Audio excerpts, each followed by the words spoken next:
Right, now we've got a movie for you to see, I think. We're all tooled up. We're going to have a look at Rethinking Patient Monitoring from it's Dr. Johannes Kreuzer, and I think we're ready to fire away. So I'll come round with popcorn and ice cream, and you can all watch a movie.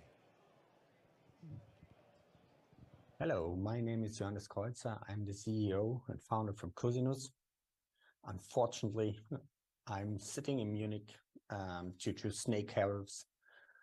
That's why I have to send you this as a video, my presentation. So I'm talking about rethinking patient monitoring. First of all, let's start with the basics. We're talking about vital signs and the relevance of vital signs. So they are the critical first step of any clinical evaluation. We're talking about core temperature, we're talking about oxygen saturation, and we're talking about heart rate, respiration rate, and blood pressure. At the moment, we have many white spaces in vital signs monitoring and around several steps. So in the setup, we have the rescue, we have the ambulance and the transportation to the hospital. We have emergency rooms in clinic, and of course, remote patient monitoring and the outpatients, and the GP and other doctors. All of these pillars do vital signs monitoring. They capture the data, but the vital signs are not crossing the border of the next step, and the awareness of these vital signs is getting lost or very limited. That's widely there, and you can see here that there's a big improvement. So we are addressing these white spaces in this healthcare area, and we're talking about this rescue inside the hospital with the emergency department, post-surgery, some specific cardiac units or stroke units, the normal patient monitoring at the ward, and of course, all the outpatients when we're talking about the patients alone at home and similar. And here, there are some very short examples, the vital signs gaps in hospital. Many people get a sepsis every year, and many of them die inside the hospital due to that they recognize the sepsis not early enough. Then changes in these vital signs increase the change of the survival immense. And of course, people are not monitored continuously. And that's why I said they are too late, so they are losing their lives. Another example of this problem is in the rescue area. Nearly all of the patients at an accident site are under shock, so they are centralized. And it's not possible with state-of-the-art finger pulse oximeters or pulse oximeters somewhere else at the body to capture this very important oxygen saturation value, as well as the core body temperature. And due to that, they have no evidence-based treatment, which is then not possible to have to take this treatment clearly. And of course, in any case, the first responders needs to call the emergency. So it's a very costing time and money. So the solution, it's a very small device. So we do in-ear sensor monitoring inside the ear, measuring their heart rate, SpO2 level, the temperature, with a very small device. And then based on that, it's possible to cross these borders between the several pillars in this healthcare touch point. So starting with the first emergency, with the first touch point in the emergency area, it's possible to use this sensor, and then of course creating more and more data based on this very small device, and then of course on infrastructure, what I will present later. The CMID Alpha, it's a medical class 2A device. It's completely waterproof. It has all-in-one, like I said, temperature, heart rate, SpO2 level, as well as some other parameters.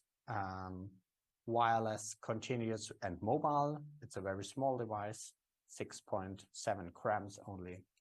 And then we have some quality scorings to see or to indicate the quality of the data. And as we're inside the ear, we have a very high accuracy of this data. And then there's, of course, the possibility to run there additional algorithms based on the raw data of what we're getting there. We do here the whole edge computing. Everything is running on the device itself. Then, of course, the receiving devices, we have mobile applications for iOS and for Android, as well as some other solutions for that. So you can see here, without any internet connectivity, see directly the heart, all these values, the PPG signal, as well as the trends over time. And then, like I said, working without any internet or server connectivity, which is sometimes very important. And of course, we have an IOMT platform, the Cosinuss Health platform, where you can see if you have internet, you can see all parameters from all patients on one screen. So each of the small box is one patient who is sending the data in real time to the clinic where they can take care. Of course, it's not only for remote patient monitoring where the patients are outside of the clinic, but of course, inside the clinic, you can use it for monitoring several patients inside this clinic and see the parameters of them. We have there early warning scoring to know which patient has good vital signs and which are could have a problem or they need some other additional care or something like that. Of course, it's completely the data privacy. It's GDPR compliant as well as the HIPAA. And then, like I said, automated analytics are done there. And with this IOMT architecture, like I said, on the left, we have the data acquisition, which are the in-ear sensors, but also other sensors are possible, devices from other companies. We're sending the data with Bluetooth, with custom services, but also with standard services, Bluetooth services, to a gateway, which can be the mobile application or small black boxes, which are collecting the Bluetooth data and then transferring the data via LTE or 5G, LAN or Wi-Fi to a server and the infrastructure there, where you have access to the data, but you can also pull the data via an API. Like I said, we're talking about edge computing on the in-ear sensors, so there's no server or algorithms needed to run on the server, and everything is calculated on the in-ear device. The benefits are for all of this, on the one side for the steps, but also for the caregivers as well as the healthcare system.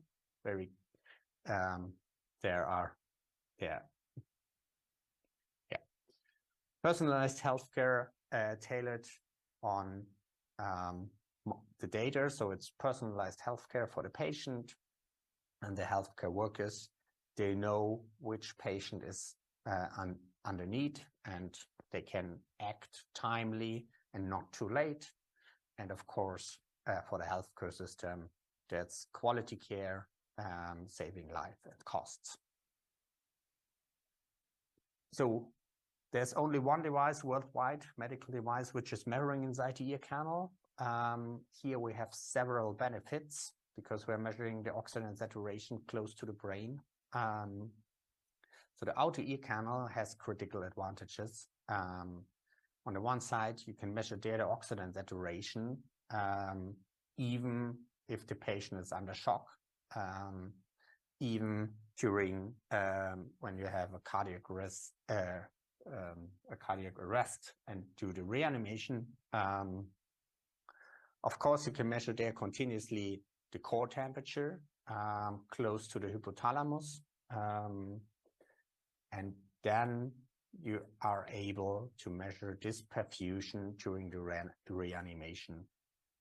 And it's a very small device, all vital signs coming from one device, and you can measure all these values from this small device. You normally have access to the ear, to the head, even in rescue emergency cases and something like that. So even then it's possible there.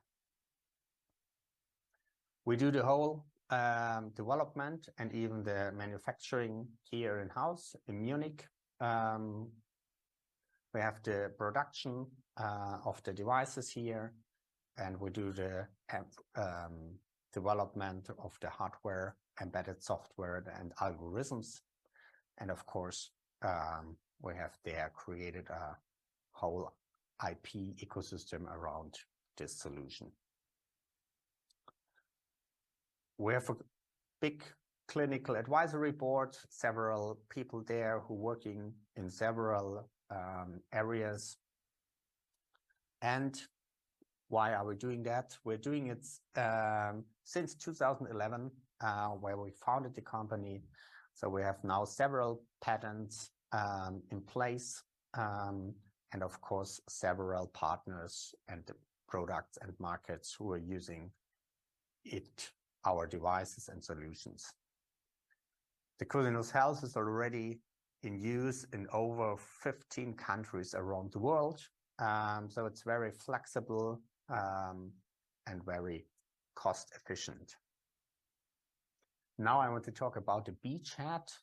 So the three big applications where our devices are used at the moment, mainly used. On the one side, the rescue medicine, so the helicopters, the mountain rescue organizations using it, where they always have a patient who is in a critical situation. They are under shock, they are cold, very cold, so it's not possible. And what they also use now for transferring the data in real time, even to the clinic where the patient will end up at the end. Remote patient monitoring. So there were several big studies around COVID-19 patients where they used it. Remote patient monitoring of risk patients. They should stay at home during the corona infection, and they were sending only the data to the clinic, and only if the parameters were getting worse, they were calling the ambulance and getting these risk patients to the clinic. More or less the same. It was with oncology patients, so cancer patients. They don't want to go every second day to the clinic during this during the treatment, and that's why they use remote patient monitoring and send the data to the clinic without visiting the clinic. And of course, the clinical patient monitoring, where you have monitoring of the patient. They use it during heart surgeries where they're cooling down the patient a lot. They use it for after, so post-surgery monitoring, continuous monitoring on the normal ward. So it's some intermediate care or extended ward or something like that, where they use it with patients who are mobile, walking around, but need some more monitoring. So it's something in between the intensive care unit and the normal ward. Of course, we have also some next generation devices. On the one side, we integrate at the moment an ECG in our solution. So you have also the possibility and the flexibility to integrate an ECG on top, as well as some other parameters which are now in the certification process. That's all from my side. Unfortunately, I'm not able to answer any questions, but if you have questions, please call me or write me an email. I'm very happy to answer all your questions then.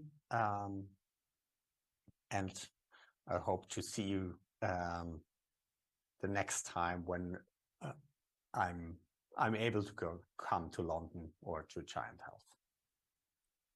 Thank you. Applause. I mean, you know, if you've got any questions, I will, of course, answer them.